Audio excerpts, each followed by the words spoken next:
Diane Franklin on the Fishbowl. Welcome. Thank you for having me on the Fishbowl. This is incredibly cool. It's a pleasure having you on. I am a huge fan of your work. I've been following your career for a long time. Wow. I'm in '88, so technically I'm in the '80s. Born in the 80s. Born right? in the '80s. Nice. I like to think the best time of the '80s also, because it's like you're at the tail end where it's like you get the best of what came prior Exactly. in the '80s already, and then Yeah. you're there for the best of what the '90s has to offer. Yeah, no, I think you're right. It's fun that I'm really honored that you value the 80s because obviously when you're growing up during that time, you don't realize when you're in your own time period and you're growing up, you don't realize necessarily how this isn't how it's always going to be. But I did remember that it was an amazingly exciting and fun time, and it was an up energy time. In comparison, say, to the 70s for me, the 70s was more of a sedate. It was an action time, but it was definitely more sedate compared to the 80s. And the 80s was a time where different became in,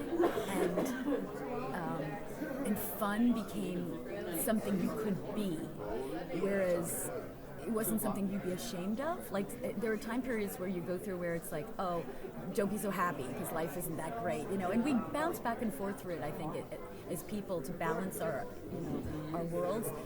When things get too upbeat, you go like, let's be real, Right, when things right. get too real, we go, well, come on, calm down, lighten up, But I think that the '80s as a generation, as a decade, will be remembered as an upbeat time.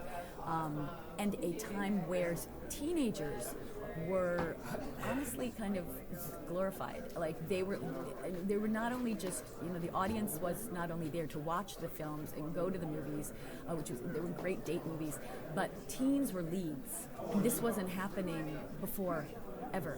And so, for whatever reason, if it was, commercialism or merchandising, teens got to be the focus of films. And because of that, what I think is so amazing is the emotional experience that a teenager goes through that is unlike childhood necessarily or even adulthood. It's those transitions and the high stakes and the vulnerability, and that is obviously so interesting. You can identify with it, and it makes great filmmaking too. So I think everybody won during that time, Definitely. And hopefully it'll come back again, that sort of feeling, Right. Well, I think a lot of the John Hughes movies of the '80s were the epitome of what you just said. Yeah. And one of my favorite movies, while it wasn't a John Hughes movie, it was Better Off Dead. Oh, Savage Steve Holland doing Better Off Dead. Well, John Hughes films became the mainstream teenage film, and then I was actually did more of the cult films from that. Better Off Dead was more of a cult comedy. It was. Offshoot. So what we had is, here we go, we create this genre of filmmaking, right? It's like these teen films. And so there's a hierarchy of it. So like John Hughes films became a commercial success, and so many kids identified with those characters and became those people out of those, they suddenly saw these different, whether it be the jock or the druggie or the good girl or, quirky girl, everybody had their own identity, and they could hook on to those identities and make it and say, okay, I can associate with that person and it's real. But what was interesting with Better Off Dead is that it wasn't so much identifying with the characters, we identified with the humor of our life, oh my gosh, we went through this, and maybe in our eyes it was very dramatic, but actually when we look back, that was really funny. Why couldn't we maybe have a little more sense of humor about about being tormented by someone or falling in love, and I think what I really love about Better Off Dead, aside from the brilliance of Savage Steve Holland's writing and that we just had a great time shooting the film, was that it sends such a good message as a film about how to deal with life. And not all films really, they might be catchy and they might be come out when you're growing up, but they don't necessarily send a message that you can, put your life on. Like you can go, I want to be like that person, or I want to have a life like that. And those role models, I mean, are far and few between. And I really love Better Off Dead. I just think there's so many aspects of that film that are great as characters. I mean, I certainly love my character as a female character. It rocks. I'm very. You hardly ever see a girl who's feminine but capable, and self-effacing and funny, but also romantic, and you hardly ever get that to see it as a character. And then also the lines. I seriously, every time I meet someone at a convention, people come up to me and they tell me a line of dialogue that they use from Better Off Dead that pertains to their life. Like somebody said to me recently, oh, every time somebody makes a spelling error, like they say something wrong or they spell something wrong, we say, NT, like, remember NT is, right. The line from there, like tentacle. And so I thought, how fun that we can use that, those words from the film to even today. Right. So I'm very proud, very excited when people like remember that film and they come back and they say, they loved it.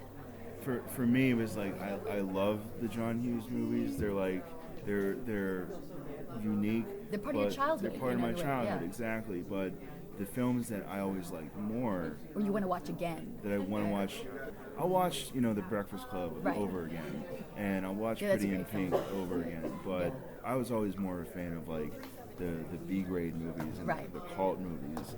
And John Cusack did a number of the cult teen movies in the 80s, and I've always been such a huge John Cusack fan. Because he's so endearing. The thing about John was he was like the guy you felt bad for him. Right. The stories were set up to do that to any actor who had played that role, but there was such an endearing quality about John. Like you just felt like, oh, John, I'm so sorry for you. Like he's just, there's a part of an actor that it goes beyond. With actors, I think there comes a place where the quality of the actor, it's the person who shows through.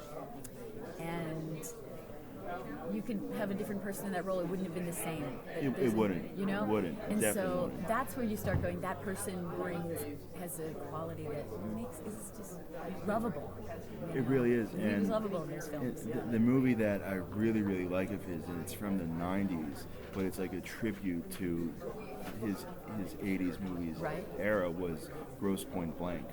You know what? Out of all the films, I have not seen that film, and I really want to see it. You have to see it. It's especially, with the concepts, like basically, John Cusack is like playing, in a sense, himself from those 80s movies, but like he's a hitman. And that's very funny. So he's not very he's not that he's confident. not that guy, but it's like he goes back to his high school reunion. Oh, that's very funny. And that's a great idea. All right. It's like all those into a movie, right? Okay, now John, I'm going to have to watch this film. Okay. It's and his sister's in it as his assistant. Oh my gosh! See, this is the specialness. You even to acknowledge that his sister's an actress and they work together. These are like golden moments in an actor's life where they get to work with their family or their sibling. It's golden. It's like such a gift, You have that forever. And cool. I probably love Joan Cusack as much as I love John Cusack. Yeah. Both of them are phenomenal actors. And, I think, the Addams Family Values would not have been, I think, the funnier sequel if it wasn't for Joan Cusack playing That's Debbie. Right. Yeah. No, and here's an interesting point when you just say that they wouldn't have been as funny, because certainly this generation, the generation of actors who grew up, we were very well trained. Like we were experienced. Whether you learned from working or you learned from taking classes, what made it very different was that we were very young, or we looked very young, and so we were able to play these characters and play them well because we've had so much experience, or we had so much training. And Joan and John, they had a lot of experience, and I think they had some acting in families. My feeling was, or at least that was an important aspect to their performances. Right. So they make it look very easy, but in truth they work it.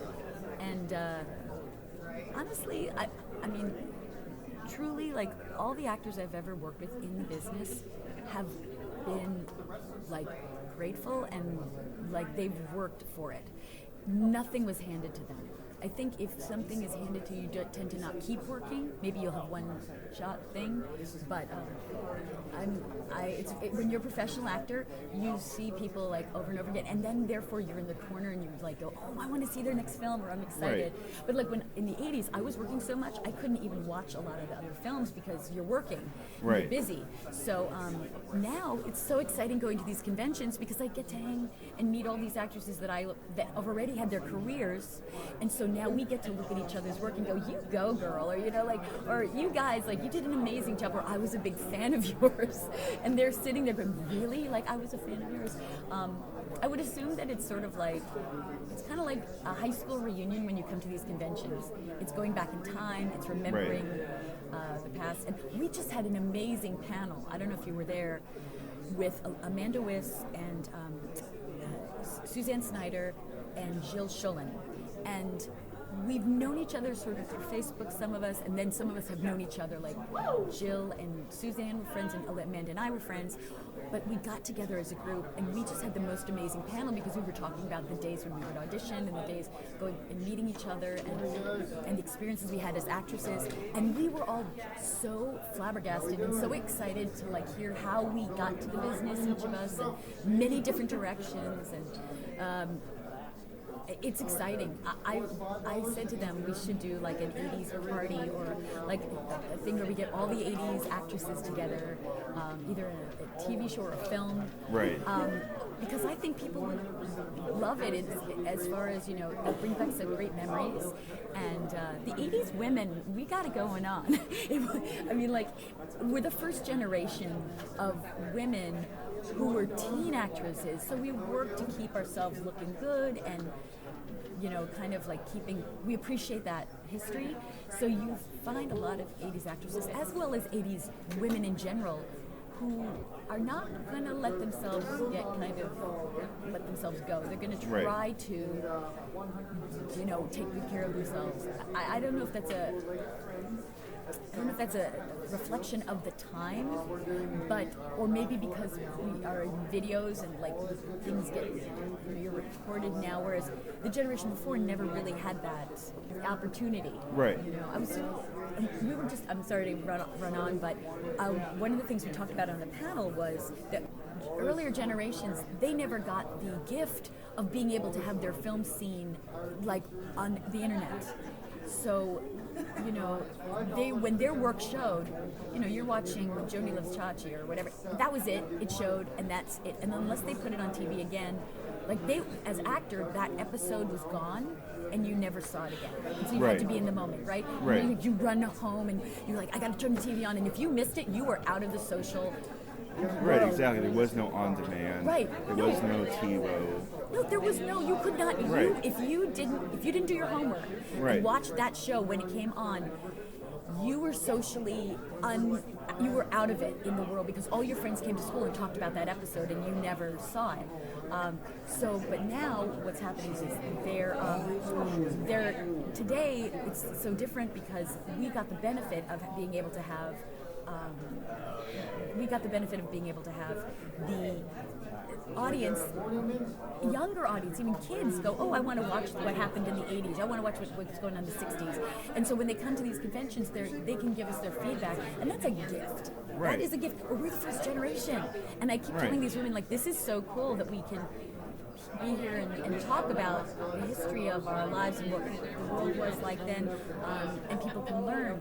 But it wasn't always a given, right? Exactly. My dad, you know, often tells me this story about how when he was a kid growing up in the 60s, there was Batman and there was the Green Hornet. Right.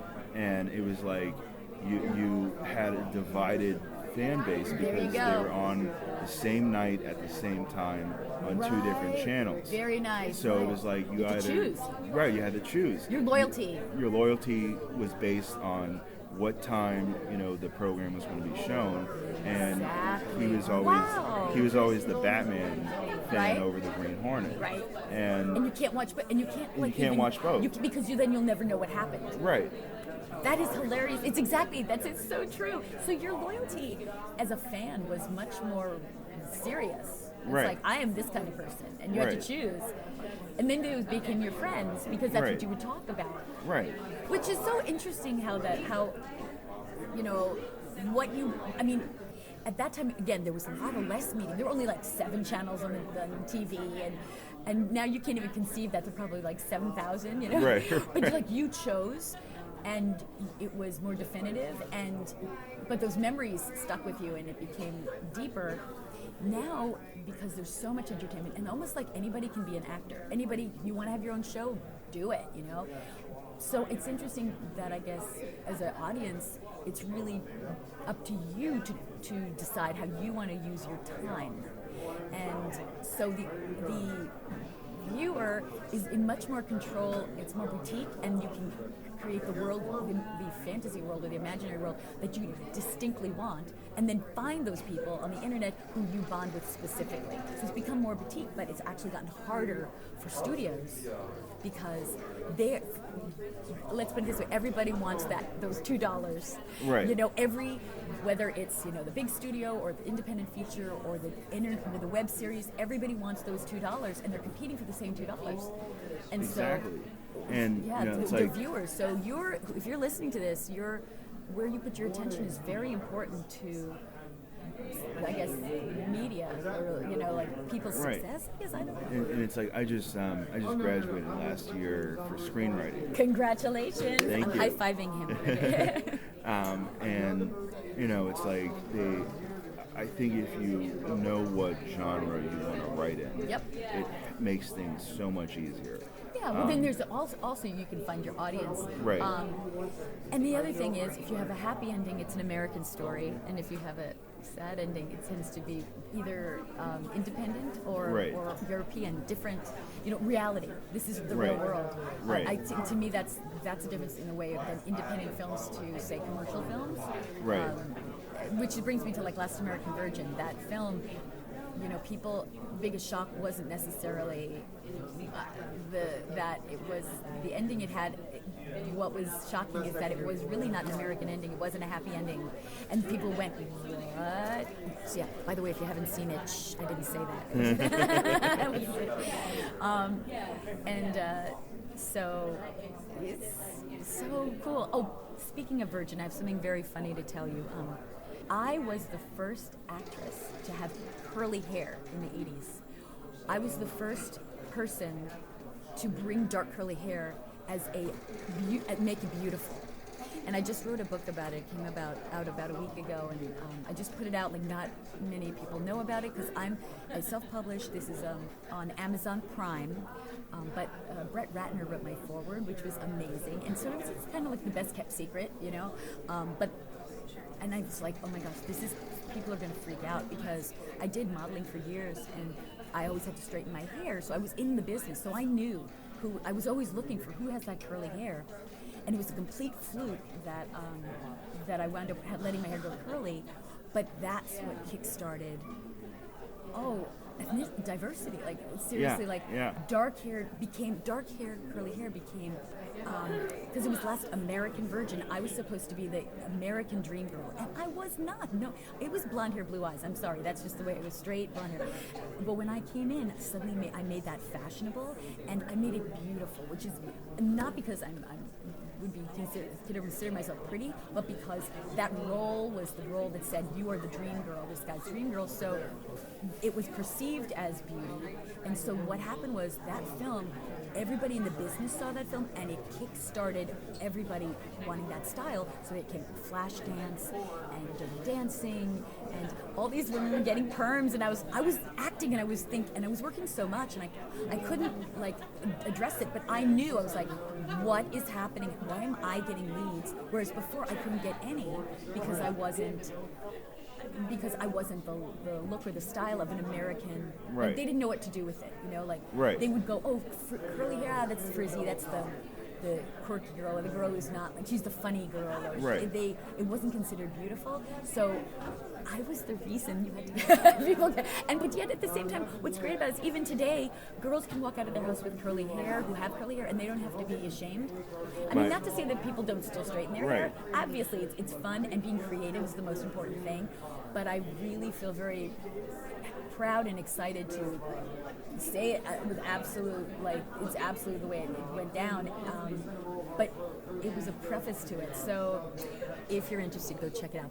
And I have tons of photos, but it's just it's interesting how films can affect culture. Definitely. Because we're always looking for role models of who we identify with. Right? Right. So at least I did. I remember in the 70s, I was looking, where is my role model? Even 60s, I was born in the 60s. It's like, who has curly, dark hair? In the 70s, it was Farrah Fawcett, it was, Kristen McNichol, Tatum O'Neal, it was like Dorothy Hamill. It was like, there was 70s, but I didn't have anyone who just had really curly hair who was considered pretty. I mean, even the Disney princesses, not happening. Right. So the only one, the closest I could get was Marlo Thomas. She had dark hair. Everyone else blonde, I Dream of Jeannie, or Lucille Ball had curly hair, but it was black and white. Right. And she was a woman. She was an adult. There were no teens. And so I was the first one as a teen, because as a kid, you're like looking for someone who has curly hair. So I was very happy. Oh, but then and I'm just going on and on, right? You're like, I'm going to turn off, go get a sandwich, come back, I'll still be talking. But the other thing, what was amazing about that film, Last American Virgin, was a lot of guys saw that film. And the reason why that's important is because they're the ones who suddenly went, oh, I find dark curly hair attractive. And I can't tell you how many guys have said to me, I dated my wife, or I found my wife because I like that style. That was like my thing. And I thought, that is like, to create that as being attractive, it's not just about having the curly hair. It's like, do guys find that attractive and beautiful? So women might find something else beautiful, but men may not. So it really created a genre of more open-minded thinking about beauty. So I feel very, I just feel like I definitely made that happen. And you got to see this book. It's crazy. The pictures. Anyway. Definitely. Well, I have to say that, curly hair runs in my family. There you go, right? And my sister has the most beautiful, long, natural curls. Wow. And she never straightens it because it's such an issue. Yep. Because it's like she is long, it's so curly, right. And one of the things that inspired her was me growing up and rewatching these 80s movies. Wow. And she she felt included, that it's like I have a right to have my hair like this. Exactly. Right. And it's beautiful. Right. And I have consider it beautiful. I have to say this funny story about how my sister got her name, because her name happens to be Jessica. Uh-huh. And the show that I've been in love with movies since I was a kid. One of my favorite movies growing up was Who Framed Roger Rabbit. Uh-huh. And I loved Jessica Rabbit in that movie so much that, my parents were like, why don't we just name your sister Jessica? So that's how she got her name. Wow. Oh, that's so nice. You got to be part of that. Yeah. Oh my gosh, that's wonderful. And like how the 80s influenced her life. Exactly. See, and so from the past, it can help us, hopefully we learn from the past. Right. We take the positive things. We take, leave the bad things, take the good things, Right. But that is adorable. I love that. Thank you. But I'd like to probably wrap it up here. Sure. My last question is, what are some of your favorite films? Oh, that's so great. Okay, some of my favorite films. The idea of it for me is, like, some people are very obsessed with filmmakers, and I like individual films. But I have a wide range of the kind of films I like, and I think it has to do because as a person, I'm very creative, so I appreciate all styles. And this is an interesting film. It's a European film, but I think because of this film, I like the message it sends. There's a film called Wings of Desire. it's a beautiful soundtrack, and probably most of you guys haven't heard of it. But I think the idea of it is that it's about people who go through their life, and they have maybe some kind of sorrow or sadness, and there are these angels who are normal people. They're like dressed as normal people, but they might have like a black coat on. And the people who are like having their normal life or their sadness never see the angels walking around them. And by the way, I'm not a religious person. In a sense, but I am somebody who thinks in the big picture. So in the story, the angels, when someone feels sadness, touches their shoulder, and then suddenly the person's inspired, or they see something that's hopeful, and their life changes. And the angel isn't one angel, there's a lot of different angels, and it's almost like the job of the angel is to touch people to make them realize the value of life, and then they move on. And it's such an interesting, that big idea is I just really like that thought. And that's how I kind of go through my life. Like, I think it's very grateful, and I really believe we all touch each other lives. So it's not like, a Superman movie or something, but right.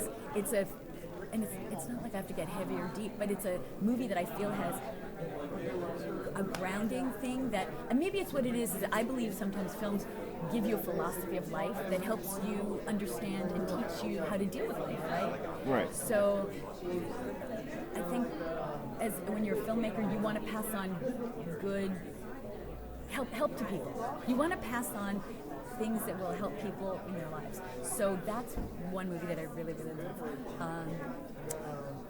And then, of course, honestly, I love Better Off Dead. I'm sorry. Who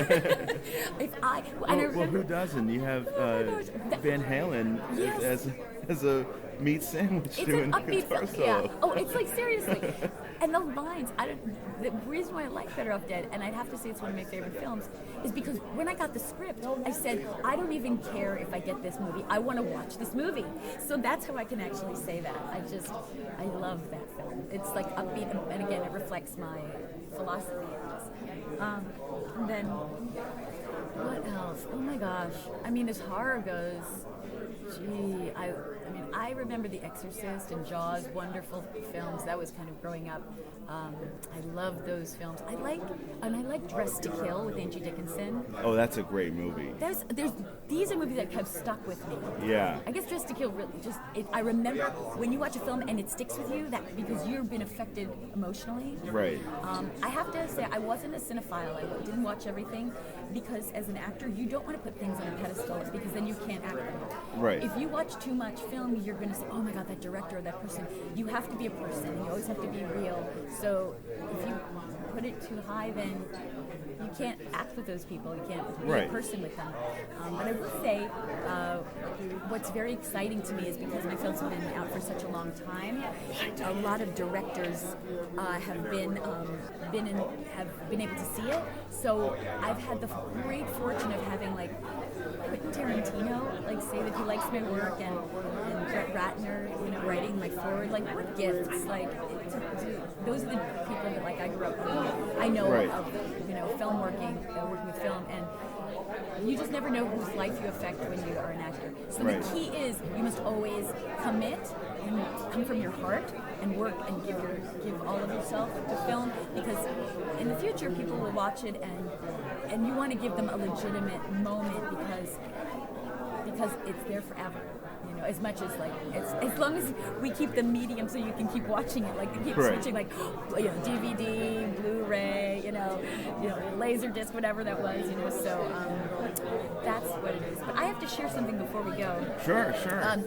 First of all, just to let people know, if you want to stay in contact with me, my Facebook has filled up, but you can go to Diane, on Twitter, you can go to Diane Franklin 80.